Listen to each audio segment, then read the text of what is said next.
Before Light Falls. A story by Stephen Creeks.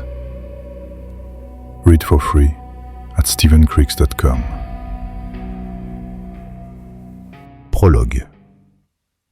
I'm going to die. That must make me a lucky guy.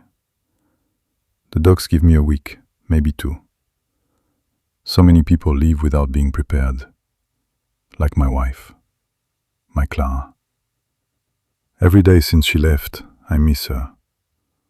Damn, I miss her. I didn't see it coming. We went to bed like every other night, earlier than usual. She told me she was a little tired. And she didn't wake up. That's it. That's all there was. In the morning, I reached out for her, like every morning. And I found only the cold. That's what she left me. The cold and the silence. That silence that has never left me since. So leaving this life, for me, would be a release. Like someone who has been waiting for his train for too long and finally sees it arriving in the distance. These last few days, I did what you do when the clock is ticking down to zero. At least, I imagine so. I sorted my papers. I wrote 2 letters, one for Michael, even though I know he will never read it. He died shortly after he was born. Clara suffered so much for him, suffered so much for nothing. I remember that little body, too small, too fragile, too blue. He didn't live very long, just enough time for us to call him by his name, to feel his warmth, and to learn the name of the disease that was going to take him away. Tetralogy of Fallot. A barbarous word meaning his heart was built wrong. 4 defects, the doc had explained. Nothing to be done, just wait. And we waited, his breathing becoming fainter and fainter until there was nothing left at all. The void. And we carried that void, both of us, all our lives. Clara could never have children again. What would our life have been like with Michael? I'll never know. I just wanted to tell him that I missed him, that I would have liked to get to know him, to watch him grow. The other letter is for Abby, the little neighbor girl who's all grown up now.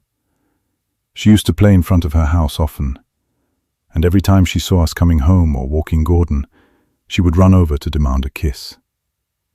I remember her half-baked cookies. She always said she put love in them. I was a sort of grandfather to her. She was smart. Too smart for kids her age, maybe. That made her different. And kids don't like different. They pushed her around, teased her. And then one day, they told her things about her mother. Cruel things. I came out of the garage with the rifle I was cleaning. I rested it on my shoulder and walked toward the group. I don't remember exactly what I said.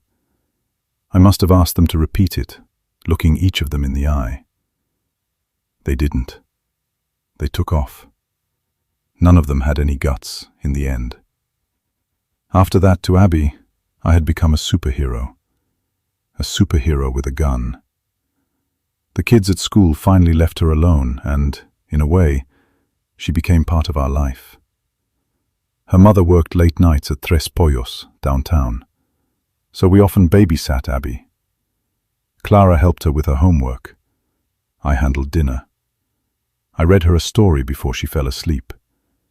And for a few hours, we had what we never had. A family life. She left for college a few months ago. I caught myself smiling, thinking this might be the first letter she ever receives. She must be used to emails. I don't own a computer myself. After that, I went to see my pals, Tom and Wallace, the only ones I have left. We met at the Dimer on Main Street. We didn't do anything special, as always. We talked politics, the rain and the shine, the good old days too. All that bullshit that didn't really matter. What mattered was being together. And that was enough for us. A waitress brought us coffee. I had the cherry cobbler, like always. Their cherry cobblers were good, really good. The best I've ever eaten, I think. But those kinds of diners always end up disappearing. That's just how it is. Then I brought peonies to my wife, like every Sunday for 5 years. Her favorite flowers. She always said they looked fragile, but that it was only an appearance. I stayed with her for a while. Not a word, not a prayer. She would have hated that.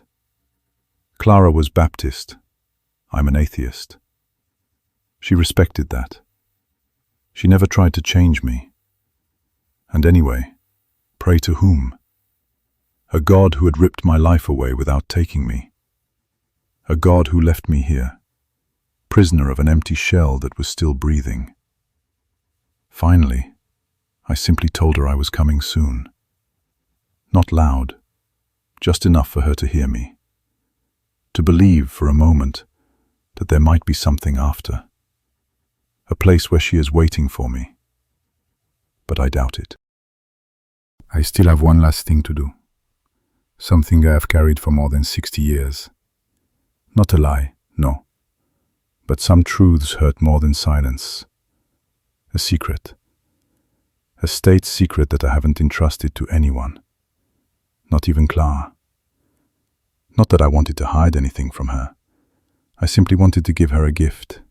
The gift of not knowing. What I had learned would have eaten her up too. And God knows she'd already had her share. I wish I had been on the side of the ignorant. Believe me, I would have paid dearly for it. But fate chooses its witnesses, and that night, it chose me.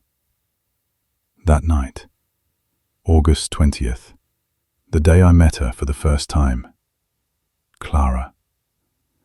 We were in the middle of the Cold War. The Russians had the bomb since 1949. Everyone knew it.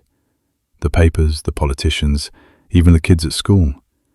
We ran duck and cover drills, as if hiding under a desk was going to save anyone. It was the era of fear. Fear was the fabric of everything. I wasn't afraid, though. I simply had what I call today the recklessness of youth. I was coming back from Korea, and to be honest, I still don't know how I survived. Buddies stronger than me stayed there. I made it back, by chance, by luck, or because someone up there picked the wrong target. Coming back to Henderson was like emerging after a storm. A small town, familiar faces, a silence almost too clean. I had simply resumed my work at the infirmary. Except here, there were no more amputations to bandage, no more frozen bodies to pick out of the mud. Just sprains, sunburns, hangovers. Soldiers came to bitch about a sergeant, a girl, a headache, a superior who was a dumbass, or a guard shift that fell at the wrong time. Always the same old tunes. And I just listened to them. A sort of barracks shrink paid in smokes, just so their secrets wouldn't leave the infirmary. I knew everything. Their stories, their fears, their secrets. Who was sleeping with whom? Who had a gambling debt? I could have written a column in the barracks newspaper, but that wasn't my thing. They said I was discreet. I listened. I didn't talk much. Basically, knowing how to keep your mouth shut was a precious quality. There was always someone trying to find out what you knew. Inside the barracks, the soldiers were real gossips. Outside, it was the opposite. When I came back to Henderson, no one really asked exactly what I was doing. None of us, for that matter. The locals knew it wouldn't have done any good. The orders were clear. Say nothing to anyone. Ever. That day I was on leave. 3 days. 3 days away from the base. A return to reality that I appreciated particularly well. It was the Henderson Parish Fair at the municipal gym. I have never told what really happened that famous night, and you won't read it in any newspaper, nor in any history textbook. Yet there are people who know, and who keep quiet. I've kept silent for too long, but silence always ends up weighing too heavy, and I don't want to take this to the grave. When a man who has kept quiet all his life finally decides to speak, you'd better listen, because after me, there will be no one left to witness.